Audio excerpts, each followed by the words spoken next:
धनबाद जज उत्तम आनंद मौत मामले में सीबीआई की जांच गति पकड़ रही है। सीबीआई ने आरोपियों के 10 दिन के रिमांड पर लिया था, लेकिन 10 घंटे में ही सीबीआई की टीम आरोपियों को वापस कर गई। सीबीआई ने 7 अगस्त को दोनों आरोपियों को रिमांड पर लिया था। हाईकोर्ट ने कहा है कि 20 अगस्त को सीलबंद ठोस रिपोर्ट दे सीबीआई। दोषियों को सजा देने के लिए प्रोफेशनल जांच जरूरी है। सीबीआई ने आरोपियों को 10 दिन के रिमांड पर लिया, 10 घंटे में वापस किया। आखिर क्या ऐसा सीबीआई को जानना था जो सीबीआई ने 10 दिन की रिमांड अवधि के लिए दोनों आरोपियों को कोर्ट से लिया और 10 घंटे में वापस कर गई। हमारे सहयोगी दिलीप जुड़ रहे हैं। दिलीप, अंदर खाने से कुछ जानकारी मिल पा रही है सीबीआई जांच को लेकर? क्योंकि जिस तरह से आरोपियों की रिमांड अवधि के लिए कोर्ट में आवेदन दिया गया था, कोर्ट से मंजूरी भी मिली, लेकिन उस हिसाब से पूछताछ क्या इतनी जल्दी सीबीआई ने खत्म कर ली, या जो जरूरी जानकारी थी वो सीबीआई को मिल गई, या फिर ये दोनों आरोपी गिरफ्तार किए गए हैं उनसे कोई जानकारी सीबीआई को नहीं मिली? 3 तरह के सवाल खड़े हो रहे हैं जो सीबीआई की कार्रवाई अभी देखने को मिली है।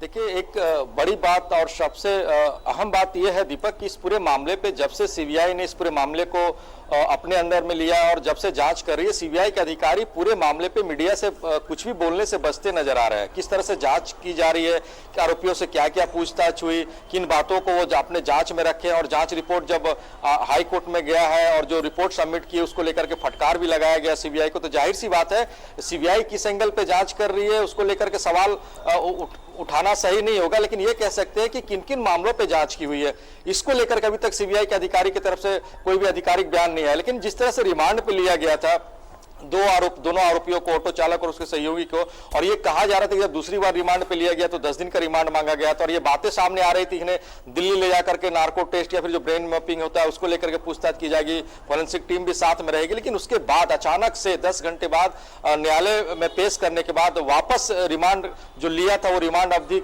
जमा करने के बाद आरोपियों को वापस जेल भेज दिया। तो जाहिर सी बात है किन बातों पे सीबीआई ने पूछताछ की है, किस तरह से पूछताछ की है, इसका अभी तक खुलासा नहीं हो पाया। लेकिन कह सकते हैं कि सीबीआई लगातार इस पूरे मामले की जांच कर रही है, और धनबाद में टीम, और खबर यह भी उड़ी थी कि दिल्ली जाने वाले, लेकिन दिल्ली अभी तक टीम नहीं गई है।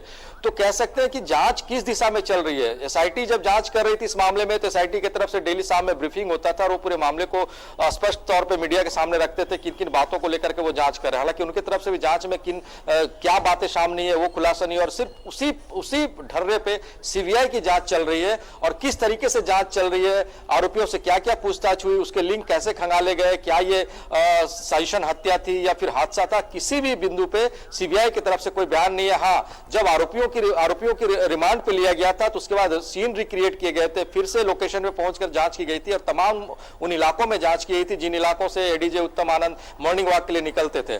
कई लोगों से भी पूछताछ हुई, लेकिन पूछताछ में क्या बातें सामने आई है अभी तक स्पष्ट नहीं हो पा। और ऐसे में सीबीआई के सामने बहुत बड़ी चुनौती है कि सीलबंद रिपोर्ट भी उन्हें सौंपना है, और रिपोर्ट में अगर मौत का वस्तु स्थिति अवगत नहीं कराएंगे हाईकोर्ट में, तो हो सकता है हाईकोर्ट से फिर सीबीआई को फटकार लगेगा। लेकिन अभी तक किसी भी अधिकारी की तरफ से आधिकारिक बयान जारी नहीं किया गया कि इस मामले में सीबीआई की जांच कहां तक पहुंची है। जी बिल्कुल, धन्यवाद दिलीप इस तमाम ताजा जानकारी के लिए।